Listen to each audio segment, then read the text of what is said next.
Ça, je l'adore, lui. 9h48. Il vient de faire son entrée en studio. On n'est pas trop, mettons, aiguillé. Puis j'ai dit, c'est quoi le sujet?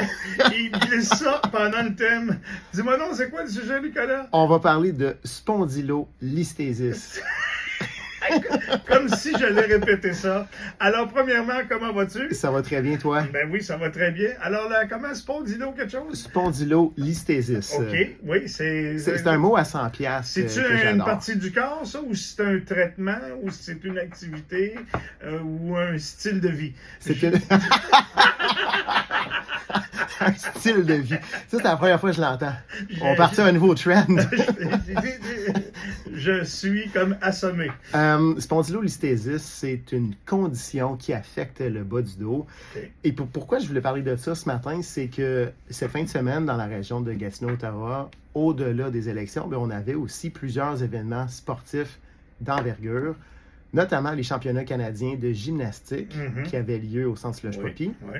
Puis on avait aussi à Ottawa, à la place TD, la Volleyball Nations League. Hey, j'ai regardé des images de ça, c'était impressionnant pour le vrai. Hein? Très, J'adore très le volleyball. J'ai pas le physique, mais quand même. J'aime vraiment ça. Je suis allé voir des matchs cette fin de semaine. Ce qu'il faut savoir aussi, je plug un peu ma clinique, bien sûr. On a le privilège d'accompagner les athlètes de Volleyball Canada depuis 2016. Bravo. Donc, c'est un sport qu'on a appris à connaître, qu'on adore, qui est très impressionnant. Puis, je dois te dire que quand on est au filet pour observer comment les gars sautent, la balle, elle arrive vite. S'il vous plaît. Oui, absolument. Puis c'est très technique aussi, hein, le volleyball. Vraiment. Puis il y a peut-être des petites choses qui peuvent se passer dans le bas du dos à se garrocher partout comme ça. Puis, notamment, le spondylolisthésis. Fait que je reviens au sujet. Les gymnastes, les joueurs de volleyball, mais aussi les haltérophiles, les joueurs de basket sont des gens qui vont mettre beaucoup de stress mécanique au bas de leur dos, notamment dû au saut qu'ils vont faire ou au soulèvement de charge. Et quand on regarde la colonne vertébrale qui est composée de différents os, on va parler principalement des vertèbres. Puis les vertèbres, un cours d'anatomie 101, vraiment basique ce matin, on va avoir le devant de la vertèbre puis le derrière de la vertèbre. Oui. Et lorsque cette partie-là se brise, on appelle ça une spondylolise. Ah, bon. Maintenant, le spondylolisthésis, c'est lorsque, après qu'il y a eu cette fracture-là, la vertèbre peut commencer à glisser vers l'avant, tranquillement, mais sûrement. Et il existe différents grades de spondylolisthésis. Donc, on peut avoir un grade 1 qui est le Fait que là, à force de contact, à force de bouger, avec le temps, quand le petit pont est brisé de chaque côté, elle peut glisser vers l'avant. OK. Exact. Puis ça va principalement affecter les vertèbres complètement au bas du dos. Souvent, ça va être L4, donc la quatrième vertèbre lombaire. Ah, je l'aime pas, celle-là. On la connaît, je pense. Oui, particulièrement moi. Et L5. Ah, ben c'est ça chum, ça. Ça tombe bien. J'ai deux bosses dans ce coin-là, moi. Et une autre chose pour laquelle je voulais parler de ça ce matin, c'est que souvent, ça va passer inaperçu chez les jeunes. Et c'est bien souvent les jeunes qui vont en souffrir davantage. Bon. Donc, les jeunes gymnastes, par exemple, jeune fille, 10 ans, mal dans le bas du dos à la suite d'une pratique. On a fait certains exercices, dont un exercice d'hyper-extension du dos. Donc ça veut dire envoyer le dos par en arrière pour faire un pont. Pas certaine si elle a entendu un craquement ou non, mais elle a mal. Et c'est assez fréquent. Et ça, ce qui est curieux aussi, c'est que lorsqu'on prend des radiographies, notamment la patiente va aller en milieu hospitalier prendre une radiographie, tout est beau. On trouve rien. Parce qu'on ne peut pas le voir.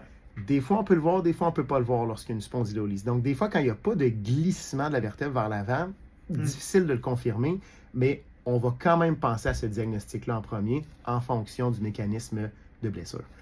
En chiropratique, tu me vois venir, ben oui. On est en mesure d'évaluer. Pour placer la vertèbre à sa place. Non. Non? Non. Non? Ça, c'est une bonne question. C'est une bonne intervention. Non. La vertèbre, on ne peut pas la replacer. On ne peut pas bouger. Non. Quand elle est glissée vers l'avant, elle est prise là. OK. Mais on peut gérer la douleur, puis on peut accompagner le patient pour stabiliser son bas du dos. OK. Parce qu'avec le temps, oui, la vertèbre peut glisser davantage, mais bien souvent, ce qu'on va essayer de faire, c'est faire en sorte qu'elle ne va... En fait, bien souvent. Ce qu'on vise, c'est que la vertèbre ne glisse pas davantage. Lorsque on va dépasser le grade 2, parce que c'est gradé sur 4, lorsqu'on va dépasser le grade 2, puis il va commencer à y avoir des symptômes neurologiques, c'est là où l'intervention d'un médecin, d'un orthopédiste va être plus importante.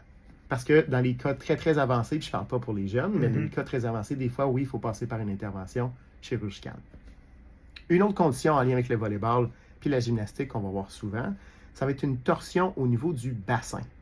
Je parle des joueurs de volleyball. Oui. Les gars et les filles vont souvent, en fait, ils vont toujours sauter du même côté, puis ils vont attaquer la balle du même bord. Oui. C'est toujours le même côté qui va prendre l'impact. Ça va entraîner un déséquilibre au niveau des muscles, des épaules puis du bassin. Et nous, ce qu'on va voir en clinique, l'athlète va dire « j'ai mal, je sens que j'ai le dos barré », mais au final, c'est parce que son bassin est rendu tout croche.